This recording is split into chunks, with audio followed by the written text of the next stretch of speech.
जय झूलेलाल। मां मुस्कान डोडानी तव्हांजे साम्हूं हिकु आखाणी प्रस्तुत करे रही आहियां जंहिंजो नालो आहे सची कमाई। हरिद्वार में हिकु ग़रीब मुंशी रहंदो हो। गंगा जे घाट ते वेही सॼो ॾींहुं कमु कंदो हो। राति जो पंहिंजी झोपड़ी में वञी सुम्हंदो हो। महिनत करे जूता ठाहे कुझु पैसा कमाईंदो हो ऐं अहिड़ी तरह रुखी सुखी रोटी खाईंदो हो। हो हमेशा कमु करण वक़्तु भॼन पियो ॻाईंदो हो ऐं आए ॿिए खे खिली पियो ॾेखारींदो हो। पंहिंजे ग्राहकनि सां बेहद प्यार ऐं नम्रता सां ॻाल्हाईंदो हो। हो तमामु ख़ुशि हुयो। हिकु ॾींहुं हिकु साधु संदसि वटि आयो। साधुअ मोची खे चयईंसि, हे पारस जो पत्थर आहे, लोह खे सोन में बदिलाईंदो आहे, तूं पाण वटि रख। मोची चयईंसि, महाराज माफ़ कजो, मां महिनत सां कमाईंदो आहियां, मूंखे कंहिंजी मदद जी ज़रूरत न आहे।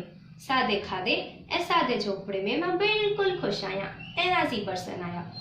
जॾहिं साधुअ पत्थर वठण लाइ ज़ोर भरियोसि त मोची चयईंसि, साधु बाबा, हे पत्थर त कंहिं अमीर माण्हू खे ॾियो, छो जो उहे पैसा हूंदे बि ग़रीब आहिनि। हुननि खे हमेशा पैसनि जी घुर्ज हूंदी आहे। मां मिस्कीन मोची, महिनत में ई मज़ो आहे। हे पारस जो पत्थर छा कंदोसि? साधु सम्झी वियो त मोची लालची न आहे। मोची पंहिंजे कम में लॻी वियो ऐं साधु हुतां हलियो वियो। असां सभिनी खे हथ सां पूरो करे कमाई करणु घुर्जे। हिन में ई सची ख़ुशी बरकत आहे। धन्यवाद।